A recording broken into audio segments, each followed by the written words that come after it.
So guys একদম brand new কণ্ডিশ্যনৰ গাড়ী বিচাৰি আছে নেকি? একদম নতুন কণ্ডিশ্যনৰ থাকে নহয়, কিছুমানে বিচাৰি থাকে, মোক ফোন কৰি থাকে, একদম কম চলা আৰু 2024-25 মডেলৰ গাড়ী এখন চাবাচোন, তেনেকৈ বহুতে মোক কৈ থাকে। আজি তেওঁলোকৰ কাৰণে এখন লৈ আহিছোঁ। 2024 চনৰ হয়, ফাৰ্ষ্ট অনাৰ হয়, চাবি ইয়াত দেখিছে দুটা, লক আনলক। VXI হয়, পেট্ৰলৰ হয়, তাকো 4 চিলিণ্ডাৰ হয়, 3 চিলিণ্ডাৰ চুইফ্টখন নহয়, 4 চিলিণ্ডাৰ হয়। ডিটেইলছটো কৈয়ে দিছোঁ। 2024 ফাৰ্ষ্ট অনাৰ VXI পেট্ৰল আৰু ৰানিং কিমান জানেনে? মাত্ৰ চলিছে 13,000 কিলোমিটাৰ, অনলি 13,000 কিলোমিটাৰ ৰানিং, 13,000। 2024 মডেলৰ হয়, চুইফ্ট। ষ্টেপনি সেইবোৰ ইউজেই হোৱা নাই, স্পেয়াৰ টায়াৰ চাৰ একো ইউজেই হোৱা নাই। এয়া চাওক গাড়ীৰ লুক চাওক, গাড়ী চাওক না, এই কালাৰটো যে খুব ধুনীয়া লাগে, এই কালাৰটো চাওক না, মজা লাগে। এয়া আছে গাড়ীৰ লুকছ, গোটেইখন গাড়ী চাৰিওফালৰ পৰা এপাক দেখাই দিছোঁ ৰখিব। ইয়াতে DRL আছে, এইবোৰ DRL, স্পইলাৰ লাগি আছে, এয়া এচেছৰিজ লাগিয়ে আছে। এয়া আছে গাড়ীৰ লুকছ, এয়া চাওক কি ধুনীয়া লাগিছে চাওক। টায়াৰ কোম্পানীৰে টায়াৰ, 12,000 কিলোমিটাৰনো ক'ত টায়াৰ চেঞ্জ হ'ব, ষ্টেপনিটো ইউজেই হোৱা নাই। চ' গাড়ী চাওক, এয়া লুকছ। এইখন আৰু ধুনীয়া হৈ আছে বুলি নকওঁ মানে, এখন আপোনালোকে যোনে লয় এখন নতুন গাড়ী পাব, ব্ৰেণ্ড নিউ গাড়ী পাব এইখন। তলৰ ফগ লেম্প এইবিলাক সকলো ৱৰ্কিং।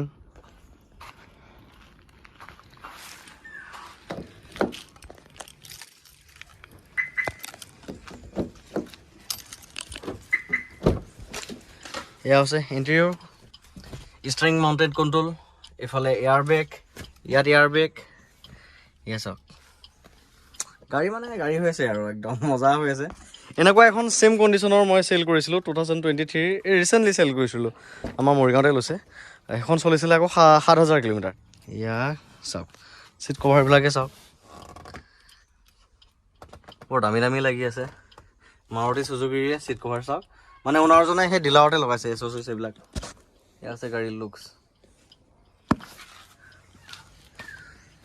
এইবোৰ চাওক, দৰ্জা একদম চিল, ৰেইন ভাইজাৰ ক্ৰম লাগি আছে। এয়া চাওক দৰ্জা একদম চিল হৈ আছে। ছাইড ইণ্ডিকেটাৰ লাইট, এয়া ফ্ৰণ্ট গ্ৰিল।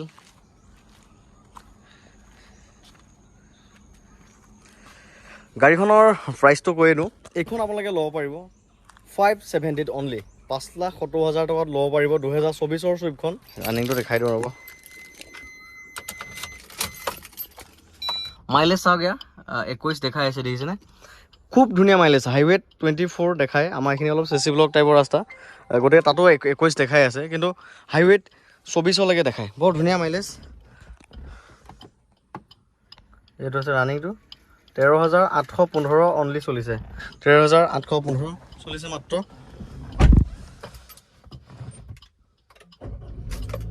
চেলটো ঘূৰিবই নাপালে মানে, হাফ চেল্ফত ষ্টাৰ্ট, আৰু এইখন আৰু নতুন গাড়ী, গতিকে আৰু কি হ'ব।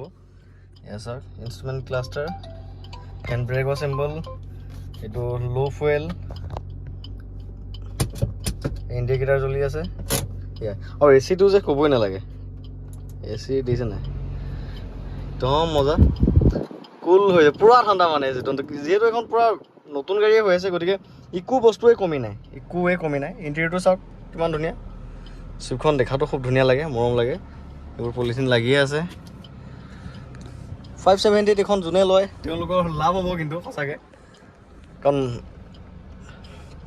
তাকো এখন 4 চিলিণ্ডাৰ চুইফ্টখন হয়, 3 চিলিণ্ডাৰখন নহয়। 4 চিলিণ্ডাৰ চুইফ্টখনেই মানুহে বহুতে বিচাৰে, মানে চবেই এইখনে বিচাৰি থাকে। ইঞ্জিন ষ্টাৰ্ট হৈ আছে, চাউণ্ড শুনক, একেবাৰে চাউণ্ড নাই, একদম চাইলেণ্ট। চাওক একেবাৰে চাউণ্ড নাই, ভিতৰখিনিও দেখাই দিয়ে আছোঁ। এয়া চাওক ইঞ্জিন, এইবোৰ হৈছে এফ্ৰন বুলি যে আমি কৈ থাকোঁ, এইবোৰ চাওক একদম কোম্পানীৰ চিল হয়। চাওক ইয়াতকৈ আৰু ধুনীয়াকৈ কোনে দেখাই দিব, এইবোৰ দেখিছেনে?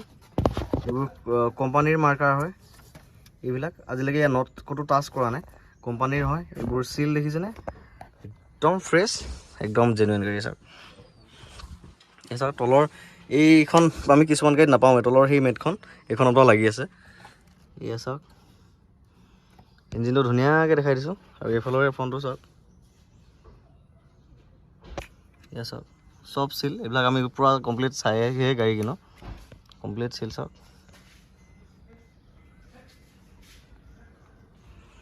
গতিকে এয়া হৈছে ইঞ্জিন।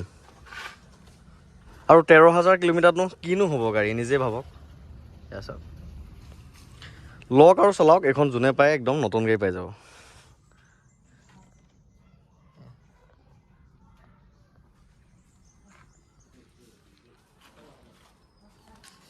ষ্টেপনিটো চাওক, এই একদম ইউজ হোৱা নাই। এয়া চাওক, স্পেয়াৰ টায়াৰ ইউজেই হোৱা নাই। এয়া চাওক, একদম চাওক না, নতুন হৈ আছে পূৰা। এয়া তলখণ্ড চাওক,